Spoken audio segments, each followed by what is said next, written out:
नमस्कार, देवभूमि देख रहे हैं आप और आपके साथ मैं हूं अंशिका पाठक। उत्तराखंड की 5वीं विधानसभा के लिए चयनित हुए विधायकों को शपथ दिलाने के लिए वरिष्ठ विधायक बंशीधर भगत को प्रोटेम स्पीकर बनाया गया है। राजभवन के निर्देश पर विधानसभा सचिवालय की तरफ से आदेश जारी किए गए हैं। प्रोटेम स्पीकर पद की शपथ लेने के बाद बंशीधर भगत सभी नवनिर्वाचित सदस्यों को शपथ दिलाएंगे। इसके साथ ही उत्तराखंड की नई विधानसभा गठन भी हो जाएगा। मोदी और कांग्रेस प्रदेश कार्यकारी अध्यक्ष रणजीत सिंह रावत ने हरीश रावत पर गंभीर आरोप लगाए। उन्होंने कहा कि हरीश रावत बड़ी मासूमियत से झूठ बोलते हैं, किसी भी नए राजनीतिक कार्यकर्ता को अफीम चटाते हैं और फिर सम्मोहन में ले लेते हैं। रणजीत रावत आगे कहते हैं कि मेरा नशा खुद 35 साल बाद टूटा है। रणजीत रावत यही नहीं रुके। उन्होंने आरोप लगाया कि इस विधानसभा चुनाव में हरीश रावत ने टिकट के नाम पर ठगा है, एक बड़ी धनराशि इकट्ठा की है। वे लोग उनके चक्कर काट रहे हैं। कुछ के पैसे उनके मैनेजर लौटा चुके हैं तो कुछ लोग अब भी चक्कर काटते नजर आ रहे हैं।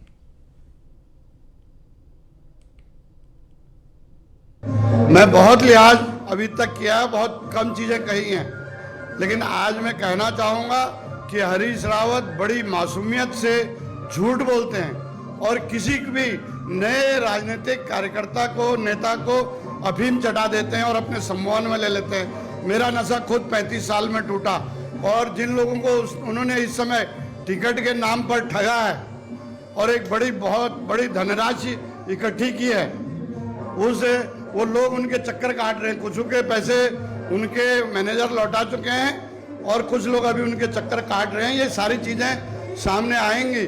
वो झूठ बोलते हैं मासूमियत से। पहले लोग समझते नहीं थे, अब लोग समझने लग गए हैं।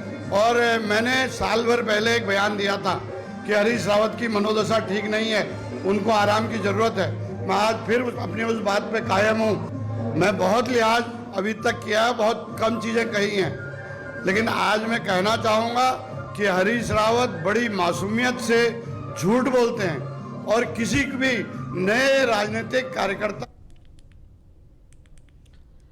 उत्तराखंड में नई सरकार के गठन को लेकर सुगबुगाहट तेज हो गई है। पुष्कर सिंह धामी के चुनाव हारने के बाद नए सीएम को लेकर पेच फंस गया है, जिसे लेकर अब पार्टी में मंथन चल रहा है। उत्तराखंड के नए सीएम की रेस में कौन है, इसको लेकर कयासबाजी भी चल रही है। इसी क्रम में संसद की कार्यवाही के बाद उत्तराखंड के सांसदों ने पीएम मोदी और पार्टी के राष्ट्रीय अध्यक्ष जेपी नड्डा से मुलाकात की। बताया जा रहा है कि इस मुलाकात में काफी हद तक मुख्यमंत्री का नाम तय हो चुका है। जल्द ही उसकी घोषणा हो सकती है। बताया जा रहा है कि उत्तराखंड में 19 मार्च को विधानमंडल दल की बैठक होगी और 20 मार्च को उत्तराखंड के नए मुख्यमंत्री का शपथ ग्रहण समारोह होगा। हुलासटक की वजह से अभी कोई शुभ कार्य नहीं किया जा रहा है।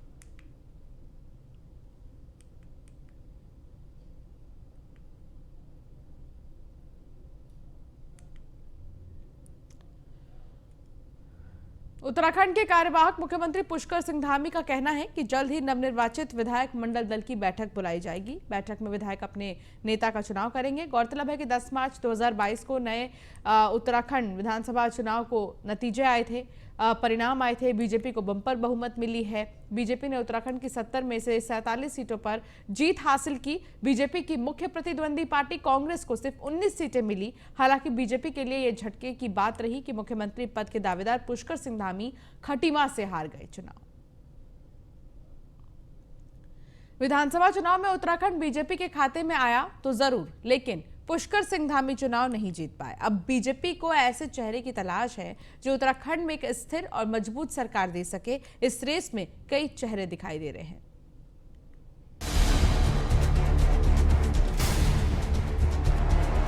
उत्तराखंड में प्रचंड जीत के बाद बीजेपी में मुख्यमंत्री की कुर्सी के लिए भाग दौड़ शुरू हो गई है। नए मुख्यमंत्री के नाम पर ज्यादातर विधायक सीएम पुष्कर सिंह धामी के साथ दिख रहे हैं।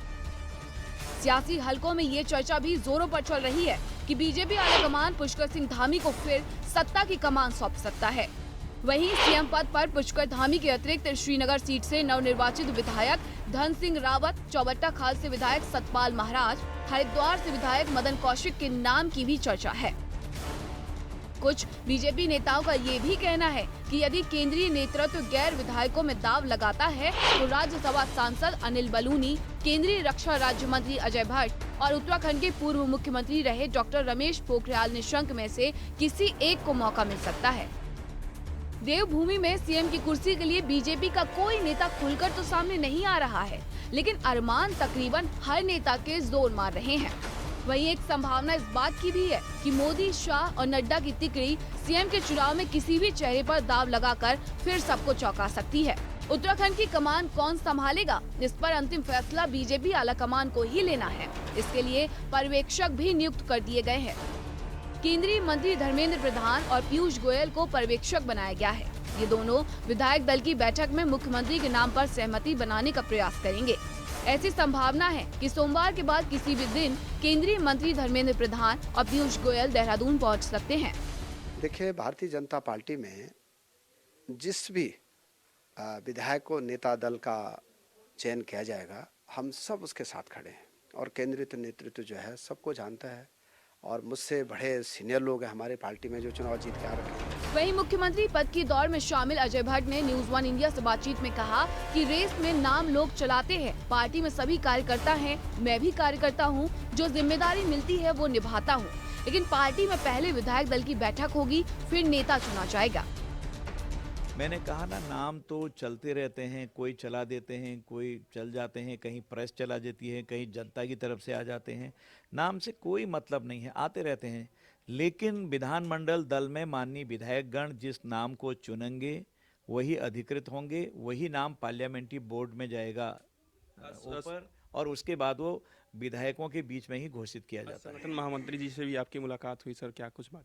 शिष्टाचार में की है। इतना बड़ा इलेक्शन रहा है, 1.5-2 महीने से हम उत्तराखंड में रहे हैं। हमने पूछा कि जो भी हमारे वरिष्ठतम लोग यहाँ पर हैं, हम उनको हाथ जोड़ के धन्यवाद करना चाहते हैं उनका, कि इतना बड़ा अभियान वहाँ पर सफल रहा उनके नेतृत्व में। संगठन मंत्री तो संगठन की रीढ़ होते हैं, आप सब जानते हैं। इसलिए मैंने उनसे की है, माननीय राष्ट्रीय अध्यक्ष जी से समय लिया है, अन्य जो वरिष्ठतम हमारे केंद्रीय लीडर होंगे तो उनसे भी लेंगे। तो ये एक क्रम होता है हमारे वहाँ मिलने का। वहीं उत्तराखंड में नई सरकार के गठन में फिलहाल होला अष्टक की बाधा भी दिखाई दे रही है। राज्य में प्रचंड बहुमत मिलने के बावजूद बीजेपी फिलहाल सरकार के गठन को टालने के मूड में है। खबर है कि होला अष्टक लगने के चलते बीजेपी होली के बाद ही सरकार के गठन पर विचार करेगी, यानी 18 मार्च होली के बाद ही नई सरकार का गठन होगा। इसके पीछे का बड़ा कारण ज्योतिष बताया जा रहा है। ज्योतिषीय गणना के अनुसार होली के 8 दिन पहले से होला अष्टक लग जाता है, जिसमें हिंदू मान्यताओं के अनुसार कोई शुभ कार्य नहीं किया जाता। देखिए, मैथोलॉजी को तो माना ही जाता है, कुछ चीजें जो इस्टेब्लिश हैं उन पर कहीं ना कहीं विश्वास जाता है। तो होला अष्टक की बात चल रही है कि इस समय 18 होली के बाद ही मैं समझता हूँ सरकार का शपथ ग्रहण समारोह होगा। सर, सरकार जीत गई, सरदार हार गए, नया सरदार कौन? क्या धामी जी रिपीट हो रहे हैं या विधायकों में से ही किसी को मौका मिलने जा रहा है? और इस पर आखिर जो आप लोगों की एक प्रक्रिया है, संसदीय दल की बैठक, पार्लियामेंट्री दल की बैठक, ये प्रक्रिया सर कब तक होगी और इसमें अब कितना वक्त है? देखिए, आपको मालूम है भारतीय जनता पार्टी राष्ट्रीय पार्टी है और राष्ट्रीय पार्टी में केंद्रीय नेतृत्व को कुछ निर्णय लेने होते हैं। यहाँ पर धर्मेंद्र प्रधान जी और पीयूष गोयल जी को यहाँ पर पर्यवेक्षक के रूप में नियुक्त भी कर दिया गया और अब जब वो आएंगे उसके बाद विचार विमर्श करने के बाद ही निर्णय होगा। उत्तराखंड में प्रचंड बहुमत के साथ सत्ता में आ चुकी भारतीय जनता पार्टी को अब अपने नए सरदार का इंतजार है। सूत्रों की माने तो चर्चाओं में मौजूदा मुख्यमंत्री पुष्कर सिंह धामी का नाम भी लिया जा रहा है, जबकि विधायकों में सतपाल महाराज, धन सिंह रावत और सुबोध उनियाल का नाम प्रमुखता से चर्चाओं में है। इसी प्रकार से सांसदों में डॉक्टर रमेश पोखरियाल निशंक और अजय भट्ट का नाम भी सुर्खियों में है। बहरहाल अंतिम निर्णय केंद्रीय पार्लियामेंट्री बोर्ड व संसदीय दल की बैठक से होगा, लेकिन प्रचंड बहुमत से सत्ता में मिथक तोड़ते हुए वापसी करने वाली भारतीय जनता पार्टी ने उत्तराखंड में एक नया इतिहास जरूर रच दिया है। कैमरा सहयोगी राजन बड़ोला के साथ Sudeep Jain, news one India, Dehradun.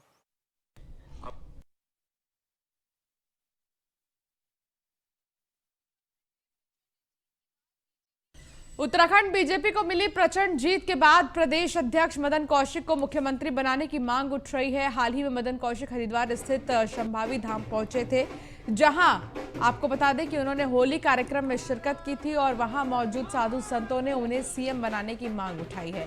Shankaracharya परिषद के अध्यक्ष स्वामी आनंद स्वरूप का कहना है कि मदन कौशिक के बतौर प्रदेश अध्यक्ष रहते हुए बीजेपी ने प्रचंड जीत हासिल की है, इसीलिए उन्हें उत्तराखंड की कमान सौंप मुख्यमंत्री बनाया जाए।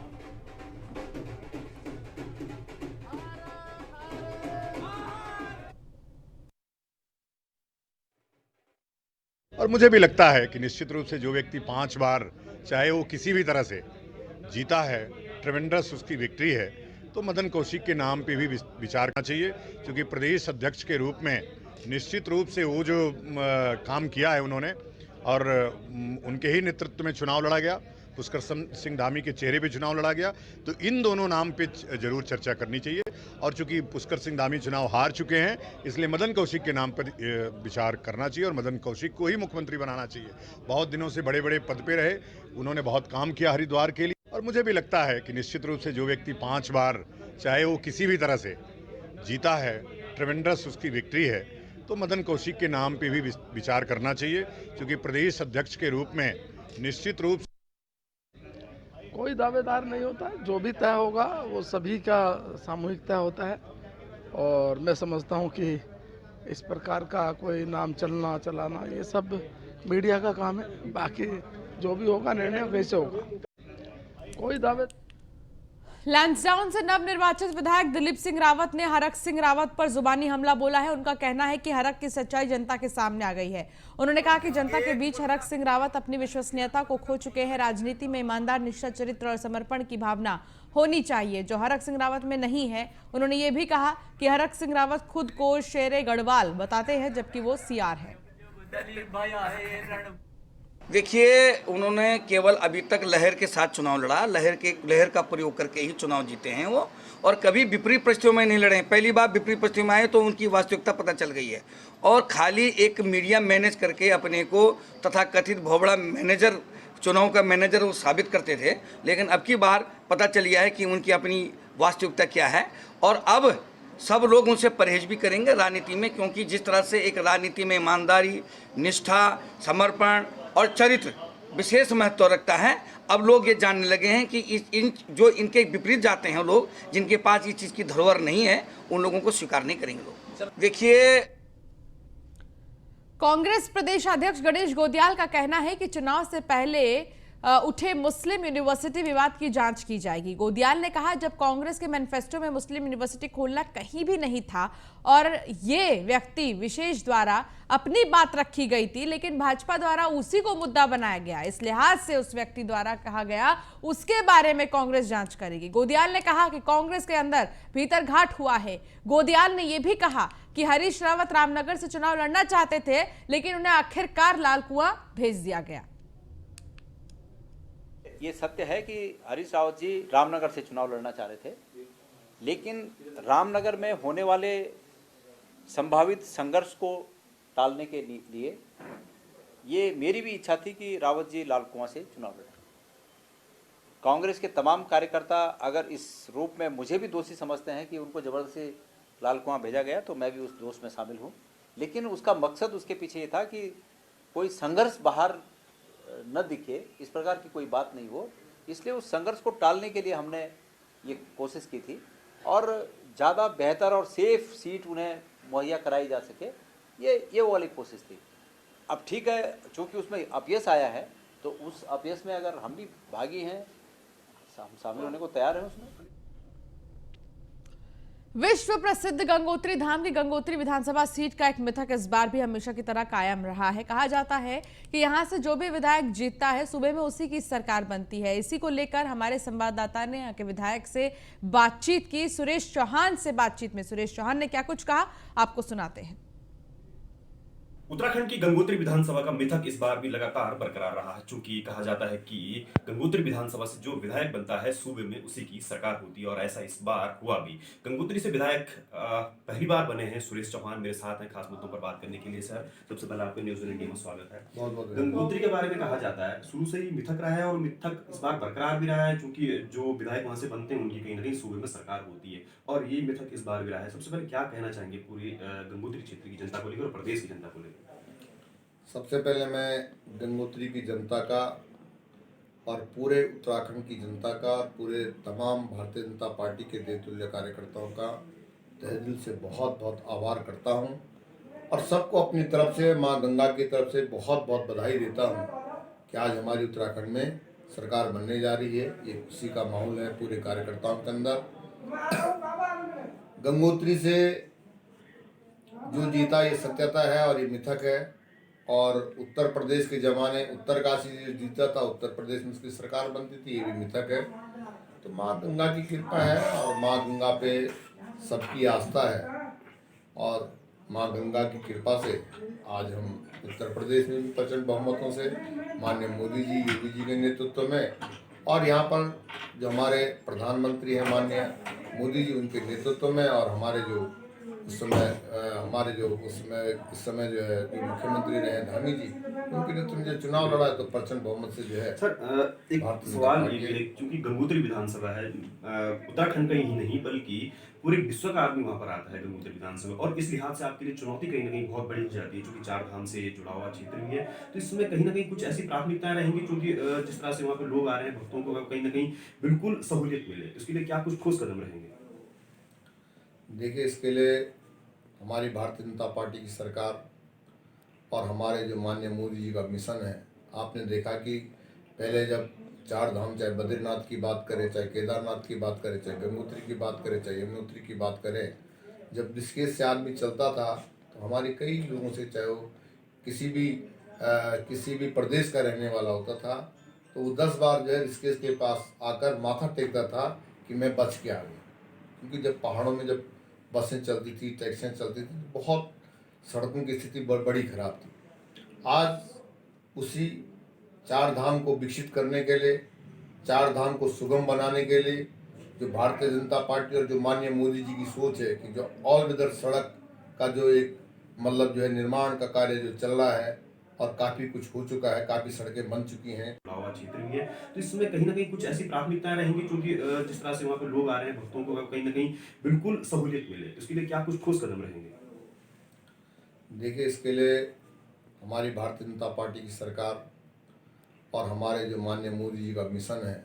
आपने देखा कि पहले जब चार धाम, चाहे बद्रीनाथ की बात करें, चाहे केदारनाथ की बात करें, चाहे गंगोत्री की बात करें, चाहे यमुनोत्री की बात करें, जब ऋषिकेश से आदमी चलता था तो हमारे कई लोगों से, चाहे वो किसी भी प्रदेश का रहने वाला होता था, तो वो 10 बार जो है ऋषिकेश के पास आकर माथा टेकता था कि मैं बच के आ गया। क्योंकि जब पहाड़ों में जब बसें चलती थी, टैक्सियाँ चलती थी, तो बहुत सड़कों की स्थिति बड़ी खराब थी। आज उसी चार धाम को विकसित करने के लिए, चार धाम को सुगम बनाने के लिए जो भारतीय जनता पार्टी और जो माननीय मोदी जी की सोच है कि जो ऑल वेदर सड़क का जो एक मतलब जो है निर्माण का कार्य जो चल रहा है और काफ़ी कुछ हो चुका है, काफ़ी सड़कें बन चुकी हैं। तो ये सब एक तीर्थाटन को और पर्यटन को बढ़ावा देने के लिए कि कैसे पहाड़ तीर्थाटन और पर्यटन से आगे बढ़े, कैसे तीर्थाटन और पर्यटन का एक हब बने और लोगों को, जो पहाड़ के लोग हैं, उनको पलायन न करना पड़े और घर बैठे उनको रोजगार मिले।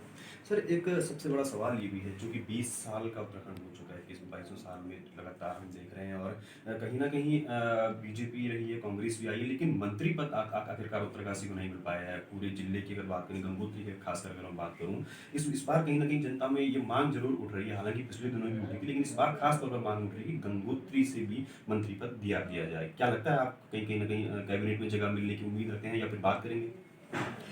देखिए, ये तो हमारे जो शीर्ष नेतृत्व है और ऐसा नहीं कि ये सारे विषय शीर्ष नेतृत्व के पास नहीं है और शीर्ष नेतृत्व का जो निर्णय होगा वो सबका साथ, सबके विकास और जिस तरह से हमारी भारतीय जनता पार्टी का जो नीति और रीति रही है, तो ये विश्वास तो ये जनता में, जनमानस में और हर कार्यकर्ता में ये बात तो है कि भाई गंगोत्री ही नहीं पर उत्तरकाशी जनपद को जो है 20 सालों से नेतृत्व नहीं मिला कैबिनेट में, तो इसके लिए थोड़ा जनता के अंदर एक उत्साह है कि इस समय शायद जो उत्तरकाशी जनपद को कैबिनेट में जगह मिलेगी।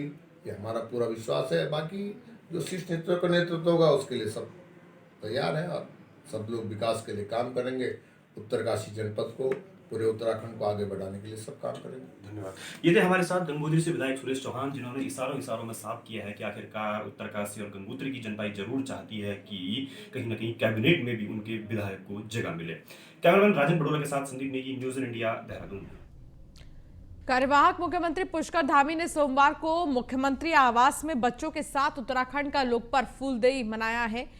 मुख्यमंत्री ने प्रकृति का आभार प्रकट करने वाले फूलदेई पर्व की प्रदेशवासियों को शुभकामनाएं दी और उत्तराखंड के सुख समृद्धि की कामना की। धामी ने इस मौके पर बच्चों को उपहार भेंट किए। पर्वतीय संस्कृति संरक्षण और समिति ने ये कार्यक्रम आयोजित किया था। बता दें कि बसंत ऋतु के स्वागत के लिए फूलदेई का पर्व को मनाया जाता है। चैत्र की संक्रांति यानी फूलदेई के दिन से प्रकृति का नजारा ही बदल जाता है। हर ओर फूल खिलने शुरू हो जाते हैं। फूलदेई के लिए बच्चे अपनी टोकरी में खेतों और जंगलों से रंग बिरंगे फूल चुनकर लाते हैं और हर घर की देहरी पर चुनकर लाए इन फूलों को चढ़ाते हैं। इस लोक पर्व के दौरान बच्चे लोकगीत भी गाते हैं।